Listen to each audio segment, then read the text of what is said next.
अपने पसंदीदा शो के फुल एपिसोड देखने के लिए अभी डाउनलोड करें दंगल प्ले ऐप।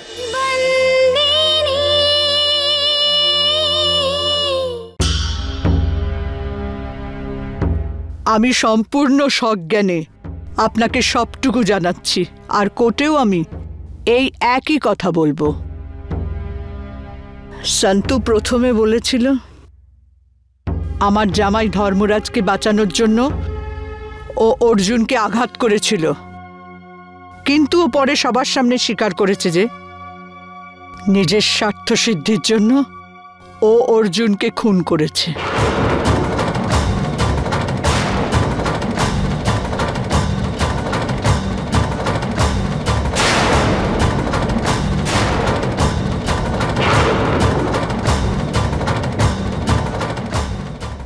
আপনি এখানে সাইন করে দিন।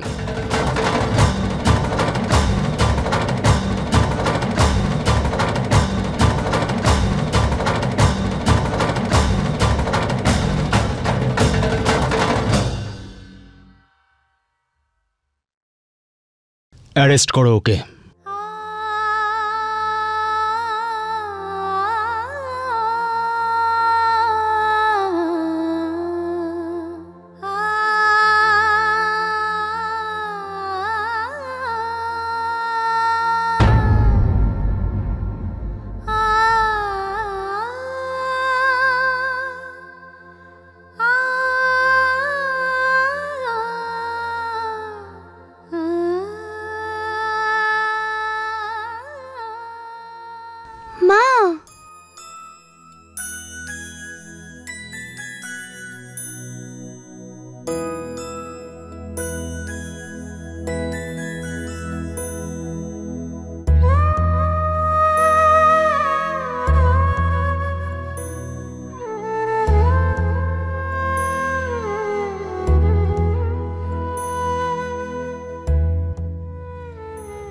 কোথায় যাচ্ছ? আমার খুব খিদে পেয়েছে, আমি যেতে দেব না তোমাকে।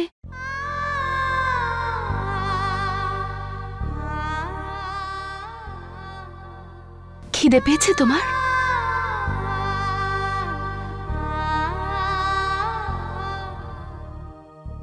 আমি কি আমার ছেলেটাকে একটু খাওয়াতে পারি? তার অনুমতি নেই।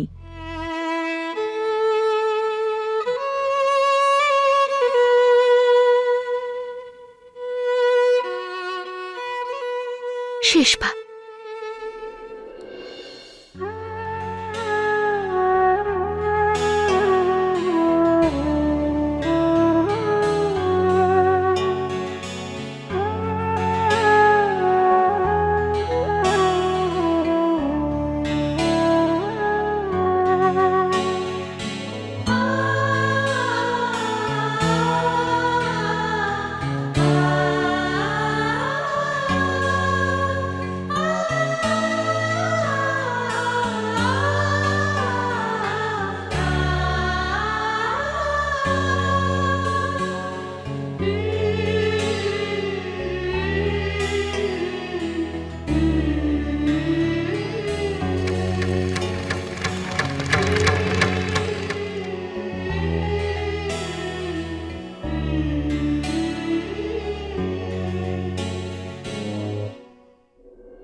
এই বাড়ির একটা নিয়ম আছে, এই বাড়িতে ঢোকার জন্য উঁচু জাতির পাসপোর্ট লাগে। ওই দেখ, তোর সঠিক জায়গা হলো ওখানে, যা। कैसे करवट बदला हम ये समझ ना पाए, एक खुशी चाहिए थी लेकिन दर्द ही दर्द है पाए, आँखों से अश्कों का सागर हर पल बहता जाए।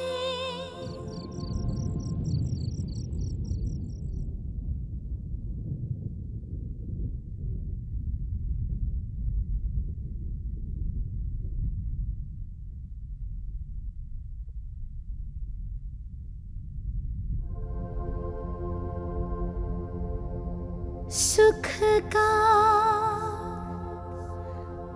अमृत बांटे सबको, दुख का विष पी जाए,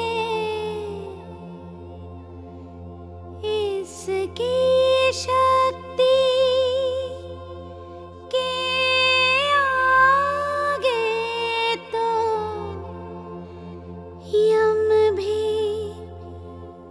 शीश झुकाए।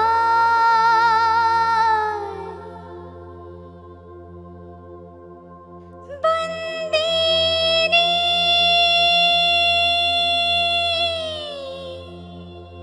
बंदीनी बंदीनी बंदीनी।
কেন করলে তুমি এরকম?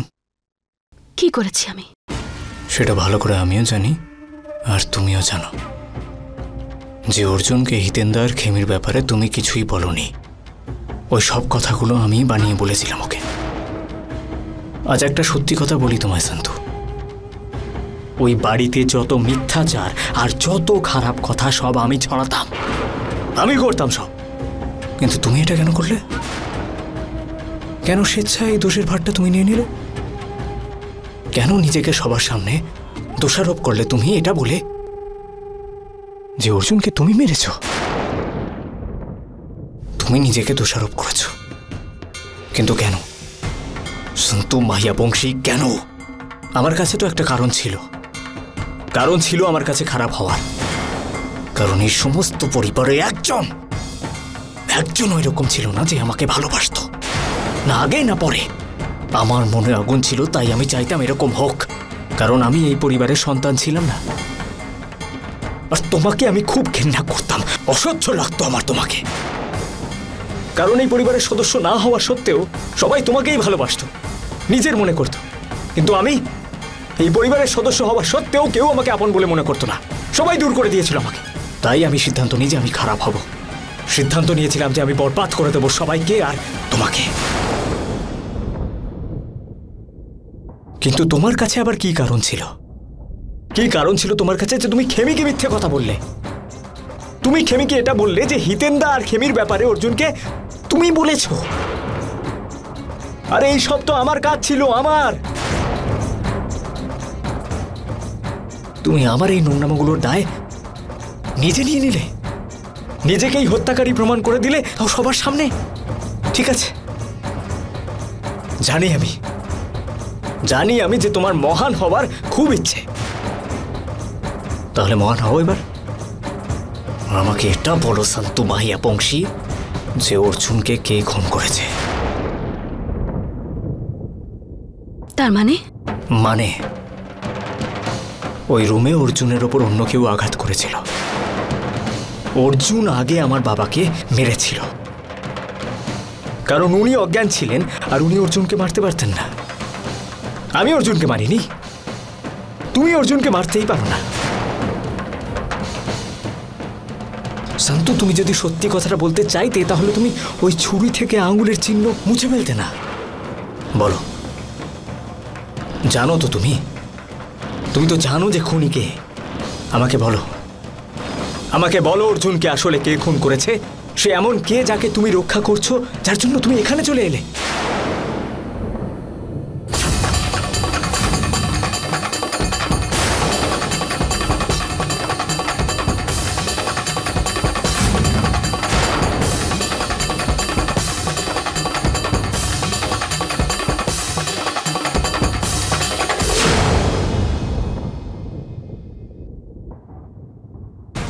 আমার জবাব চাই সন্তু মাহিয়া বংশী। তুমি নিজের মুখ খোলো আর বলো তুমি কাকে বাঁচাচ্ছ।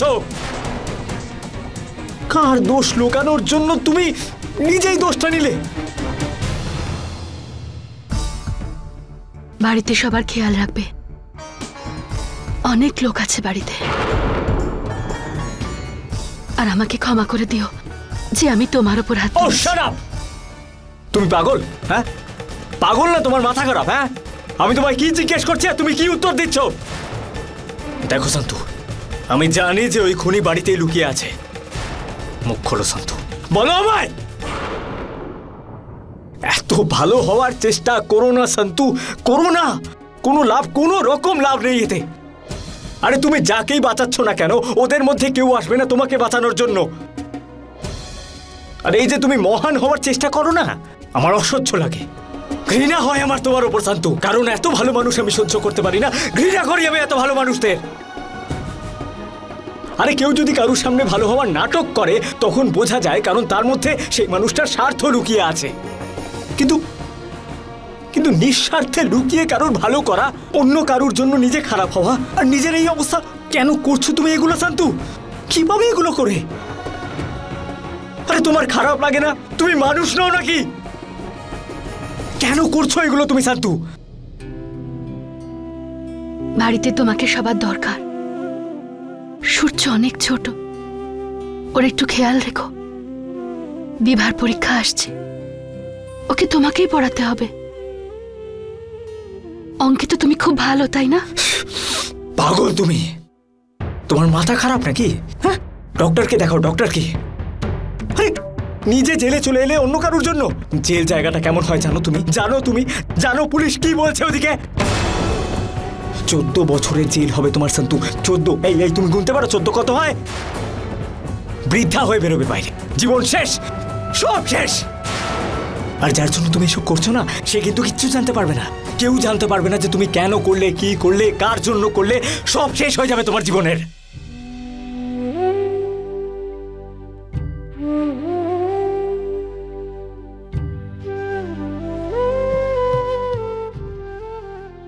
আমার একটা কাজ করবে মৌলিকদা, আমার একটা কথা রাখবে। সম্পর্ক থেকে পালিয়ে যেও না, সম্পর্ককে বেঁধে রাখো মৌলিকদা। আচ্ছা, হ্যাঁ, কি হবে তাতে? কি হবে তাতে? সেটাই পাবো তো যেটা তুমি পেলে। এই এই কারাগার সম্পর্কের বন্দিনী না তুমি, তাই বন্দিনী হয়ে বন্ধ থাকবে এখানে, পচবে এখানে পড়ে পড়ে। তুমি বুঝতে পারবে না। যাও, বাড়ি ফিরে যাও। বাড়ির লোকেদের তোমাকে দরকার। না ওদের আমাকে দরকার, না আমার ওদেরকে দরকার। কেউ চিন্তা করে না আর আমার। যাই বলো তুমি, কিন্তু আমি জানি যে তুমি ওদের সবাইকে ভালোবাসো। আর হ্যাঁ, ওদের সঙ্গেও থাকবে। যেমন আমি সম্পর্কের বন্দিনী, তেমন তুমিও সম্পর্কে বেঁধে আছো। পার্থক্য শুধু এইটুকু যে আমি স্বীকার করি আর তুমি করো না। আমি জানি যে তুমি ওদের ছেড়ে যাবে না। আর হ্যাঁ, সমস্যা এলে তুমি ওদের পাশেও থাকবে। তুমি হয়তো একটু স্বার্থপর, কিন্তু ভালোবাসাও আছে। এই পাগল হয়ে গেছে, এই মেয়েটা পাগল হয়ে গেছে। একে জেলে কেন রাখা হয়েছে? পাগলা গারদে নিয়ে যাওয়া হোক। একে বোঝানো তো দূরের কথা, এর সাথে কথা বলাও অসম্ভব। যেদিন তোমায় ফাঁসি দেওয়ার সিদ্ধান্ত হবে না, সেদিন তুমি বুঝতে পারবে যে মৌলিক ঠিক ছিল আর তুমি ভুল। পাগল, পাগল হয়ে গেছে, পাগল।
ডক্টর, ডক্টর,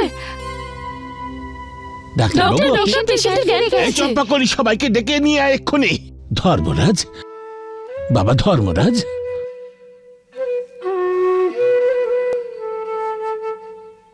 কি অবস্থা ডাক্তারবাবু?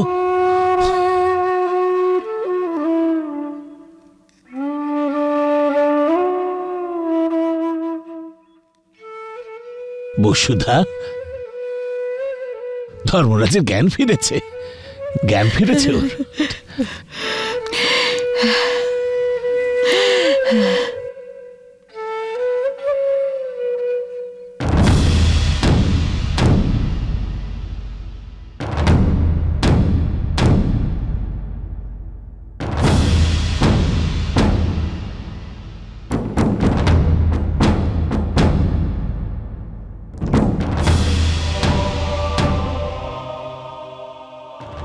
অর্জুন, অর্জুন কোথায়?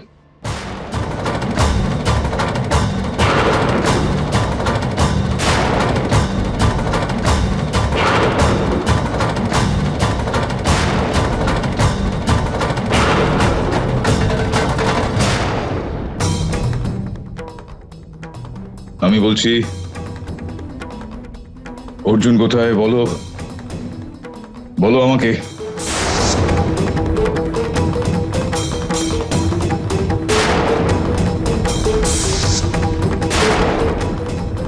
ধর্মরাজ, তোর তো এক্ষুনি জ্ঞান ফিরল, তুই বরং একটু আরাম কর। না গো বাবা, আরাম আমি করবো কি করে বলো? তোমরা বোধহয় কেউ জানো না যে ও আমার সঙ্গে সেদিন কি কি কাণ্ড করেছে। ওকে ডাকো, ওকে ডাকো, একটু ডাকো।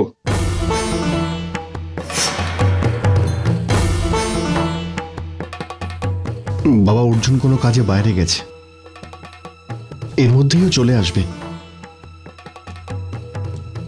ম্যাডাম, একটু বাইরে আসুন। আমি দেখে আসছি ভাই।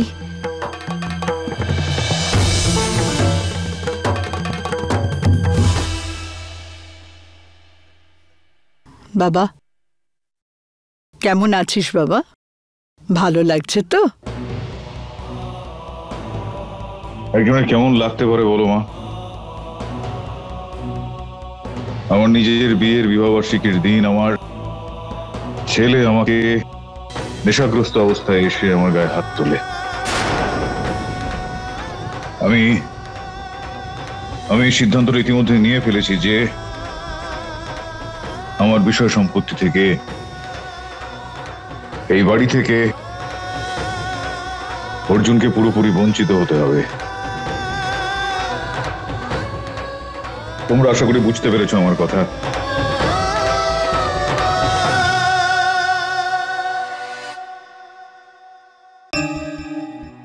দেখুন, বাইরে আমি এই জন্য আপনাকে ডেকেছি, একটা জরুরি কথা আপনাকে বলবার ছিল। মিস্টার ধর্মরাজের অবস্থা দেখে এই কথাটা বলা খুব জরুরি মনে হয়েছে। দেখুন, ওনার এক্ষুনি জ্ঞান ফিরেছে। এখনই কোনো আঘাত ওনার জন্য খুব খারাপ হতে পারে।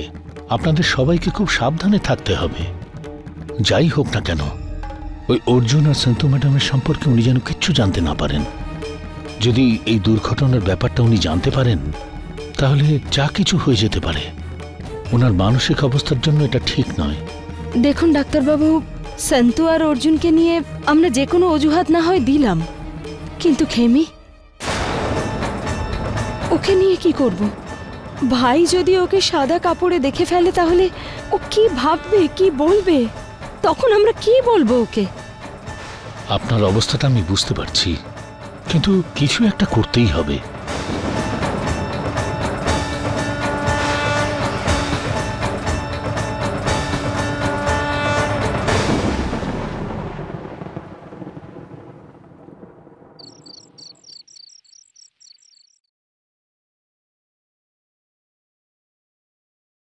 কি হলো, অর্জুন এখনো এসে পৌঁছলো না?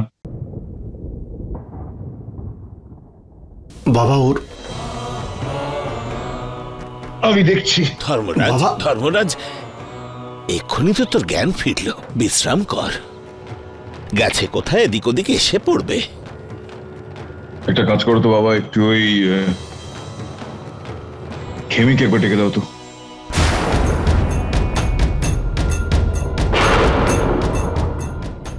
ওই কাদম্বরী, তুই শুনতে পেলি না আমি কি বললাম? যা গিয়ে একবার খেমিকে ডেকে দে, যা যা।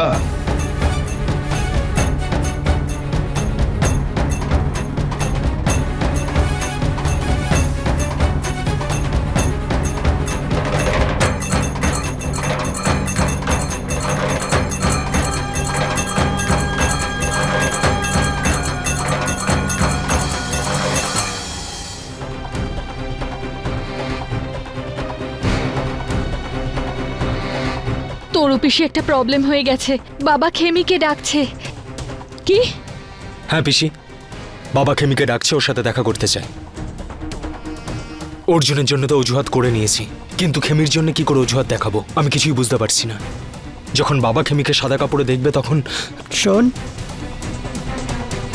আমার মনে হয় খেমির সাথে আমি একবার কথা বলি। কিন্তু মা,